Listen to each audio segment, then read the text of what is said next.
The winner of the 2023 PGA Championship is...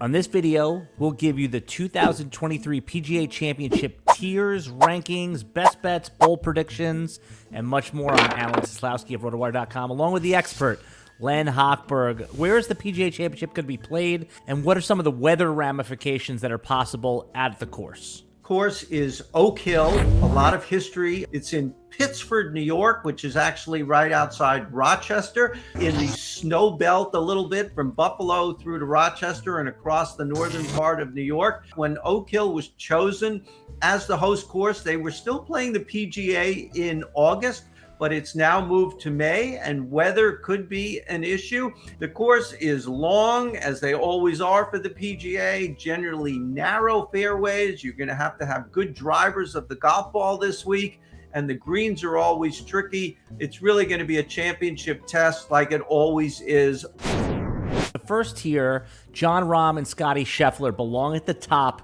Are those the only two golfers that you would have in that tier, or is there anyone else that you would sneak in there? Those two clearly are head and shoulders above the rest. I think after that, you start to get into some questions. I do have a list about 10 guys. I like to put them in my top tier, my favorite category, and Rahm is one and Scheffler is two. After that, everyone else, even the guys 3, 4, 5, Xander Schauffele, Rory McIlroy, Brooks Koepka, Justin Thomas, they all have question marks of one kind or another. Would you take Rahm and Scheffler or of the field? Is that like the field bet is always one of my favorite things. So would you take, if you could have both of those tier one players or the field, what would you think is the better bet? Even though those two guys clearly are the two best guys and playing the best and major champions, I think I would still go with the field. All right, let's go down into tier two, where you're more than likely to have McIlroy, last year's champion Justin Thomas, Jordan Spieth, and maybe a couple others that you name. But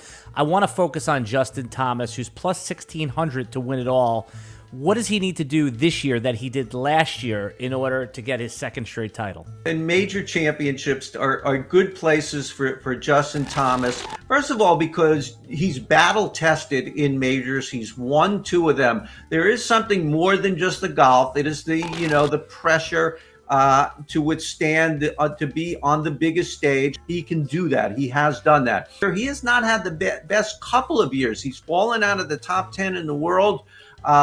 When he hooked up with caddy Bones Mackay, Phil Mickelson's old caddy, a couple of years ago, it was like a super pairing, and we thought these guys would take off and win a bunch of tournaments. It hasn't happened. He's only won the PGA last year. Yet I still have him very highly ranked because he's Justin Thomas. All right, moving down to the next tier, we have Cameron Smith, who's about 20-1 to win the whole thing. What do you think about his chances and his outlook in the 2023 PGA Championship? Yeah, Cameron Smith, he's now with Live Golf. His game is better suited for 2 of the majors, the Masters, where he came close last year, and the Open Championship, which he won. The U.S. Open and the PGA tend to be sheer long length courses, uber long courses, not really his strength. I mean, he is still an exceptional golfer, not having the best year in Live Golf, did not have the greatest Masters. I think just on his ability alone, he's got to be in my top 25, but I have a bunch of guys ahead of him. I look for him to have a better Open Championship later this summer. There's a cluster of golfers which I know the audience would like you to rank and pick your favorite out of those, if it's even possible. And that's Tony Finau, who's 25-1, Dustin Johnson, 25-1, Matt Fitzpatrick, and Viktor Hovland, all 25-1. Finau and Fitzpatrick and Hovland, I have in my top 10. I have in my top 10.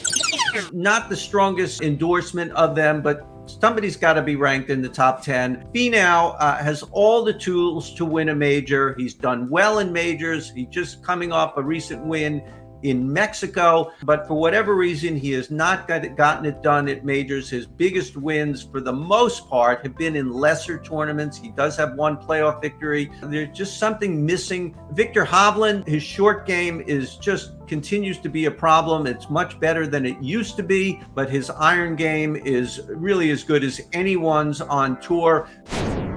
Give everybody a player that you have more than likely ranked outside of your top 25 that you think is a decent bet to land in the top 10. Sahith Theegala, really good young player out of Pepperdine. This is his second full year on tour. He's really made a name for himself. He still hasn't won. I don't think he can win, but he was 9th at the Masters. He also was 4th earlier this year at Torrey Pines, which I look at because it's another super long track, and he's shown he can get it done there. He's about 60 to 1. You know, I think you could play him for a top 10, maybe even a top 20, depending on your comfort level. Justin Rose now in his 40s, has come out of nowhere he was really falling in the world rankings, but he won at Pebble Beach earlier this year.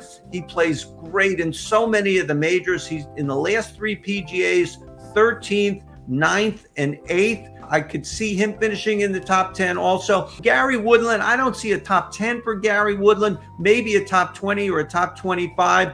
On a long track, I really like him. His opening odds are like 125 to 1 to win, but he's had some very good weeks at the Masters. Gary Woodland has some good weeks. The longer the course, the better. He could make a little bit of noise this week. Pizza bet time, Len. I like to bet a little and win a lot, although it's very unlikely to happen. Who's someone that I could put $5 on, and if a miracle happens, I could retire? Maybe Sung Jae Im, having a great year, hasn't won, but 4 top 8 finishes in some big tournaments. Max Homa, who is a top 10 golfer who has really never done anything in the majors ever. I just keep thinking it's going to happen at some point for him. He had a great week at the Wells Fargo. Who's going to win the 2023 PGA Championship?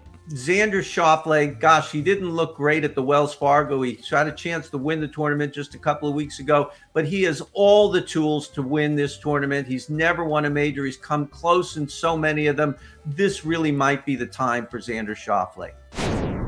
To see Len Hochberg's full set of tiers, rankings, and PGA Championship article, click the link in the video description below. Follow Len on Twitter at Len Hochberg.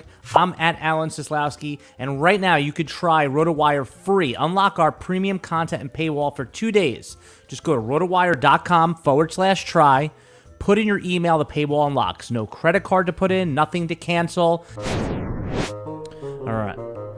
It's all right. Shit happens. It's technology. Ken got the RotoWire shirt on here. Hope you're happy. Nice to see you.